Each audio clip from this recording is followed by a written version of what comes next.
งผักล้างแกงปุดปุดปุดปัดให้อร่อยนะใส่เกลืออินใส่หมักพริกอินใส่ฟองหวานอินใส่ถั่วเน่าอินในอ้ออร่อยนะผักไตใหญ่นี่ยอดหมักด่างยอดหมักงูนี่อ้อนี่แกงที่ไหนคะตุ้ยเข้ามาค่ะแหละเมื่อเตเฮ็ดนะไม่หืนตังมือดิดเฮ็ดก็ใส่น้ำตังให้ก็ปันพูดมากก็วิทยาวเกลือใส่ฟองหวานใส่หมักพริกใส่ถั่วเน่าใส่อินนี่ไหนอ้อที่ไหนก็กินก็ผักคาใส่อินผักลานั่นผักเขียดใส่อินหมักคือใส่อินถูกเตียบใส่อินอร่อยนะอ้อพวกกินในเด็ดกินใจค่ะอันเปื้อนกินเนื้อกินปลาในหูอันนี้อร่อยนะอร่อยกันเนื้อกับปลาก่อนอ้อนี่กินข้าวมาดีได้ชิงน้ำอ้อทำจากยอดขนุนนะครับผมอันดับแรกเนี่ยนะพอเสร็จแล้วก็เอายอดขนุนก็มาเนี่ยหั่นใส่เนี่ยครับด้วยอร่อยนะบีใส่นะครับผมแล้วก็มีผักอื่นรวมด้วยใช่ไหมผักข่า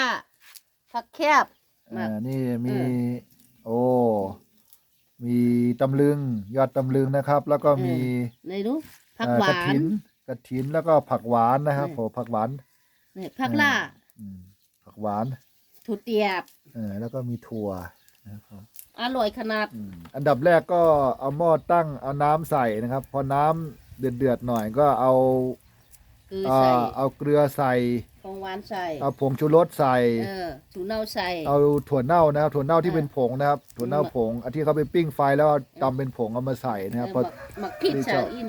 แล้วก็พริกใส่หน่อยนึงนะครับอร่อยแล้วก็ใส่อันดับแรกก็ใส่ยอดขนุนไปก่อนนะครับผมพอเสร็จจากนั้นพอน้ำเดือดอย่างนี้ก็ใส่ยอดขนุนไปนะครับเนี่ยอร่อยนะยอดขนุนเสร็จแล้วก็ต่อไปก็นี่ฮะใส่ผักหวานพวกนี้มันดาเนาะก็ใส่พอยอดขนุนสุกแล้วก็ใส่ยอดใส่ยอดผักหวานถั่วแตบใส่ยอดผักหวานแล้วก็แล้วก็มีถั่วหั่นถั่วไปด้วยอันนี้ผักหวานไทยใหญ่หวานหน่อยนะครับผมอันนี้ผักแคบนี่ก็ตำลึงนะครับผมตำลึงสารประโยชน์ได้เยอะนะครับนี่ก็บีบถั่วในผักล่าใส่แล้วกันนู้อร่อยขนาดนี่อร่อยจริงๆนี่ไตขืนนี่เป็นนะฮะผักไตขืนผักไตขืนเพราะผักไตมีก็อย่างไรบ้างก็สูตรตามนี้สูตรตามมาค่ะอันนี้อร่อยนะทำตามที่บอกเลยนะครับแล้วก็ปรุงรสตามที่ชอบนะครับผมนี่อร่อยละนี่มันจะแม่ครัวเราแม่ครัวแม่ตื้อวีเดียวแม่ครัวเราเป็นคนเชียงตุงนะครับผมเชียงตุงใช่ไหมเชียงตุงเป็นคนเชียงตุงนะครับเนี่ยเป็นผักเป็นขืนเลยนะเป็นไทยขืนนะครับไทยเขินไทยเขินกับไทยเมืองเนี่ยอันเดียวกันเนี่ยครับผมเขาได้อยากเข้าเนี่ยเลยตรงจำเขาเนี่ยนะถ้าหิวข้าวเขาบอกว่าอยากข้าวอีเม่เนี่ยเขาห้องมีเขาเนี่ยแม่เรียกแม่บอกอีเม่อีป้อเนี่ยพ่ออีล่าไอล่าเนี่ยก็เป็นลูกก็ใหญ่ก็ไอ้เก้าไอ้โด่งเนี่ย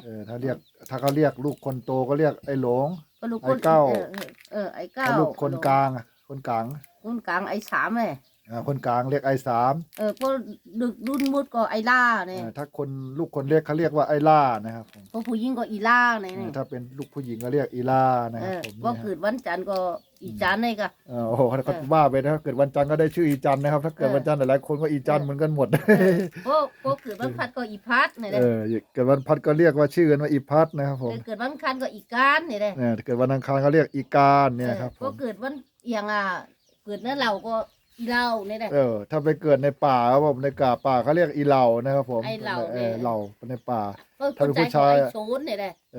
ถ้าเกิดในสวนก็ผู้ชายเรียกไอ้สวนนะครับผมนี่ครับก็ว่าไปตามสถานที่เกิดนะครับตามวันเกิดบ้างแล้วแต่ว่าลูกคนเล็กคนใหญ่คนโตนะเขาก็เกิดวันติดก็อีติดเนี่ยนะถ้าเกิดวันอาทิตย์เขาจะตั้งชื่อว่าอีติดถ้าเกิดวันชุกก็ไอชุกเนี่ยแหละถ้าเกิดวันศุกร์ก็เรียกไอซุกพอจะเข้าใจเยอะเลยเช้าเนี่ยแหละถ้าเกิดวันเสาร์ก็เป็นผู้หญิงก็เรียกอีเสา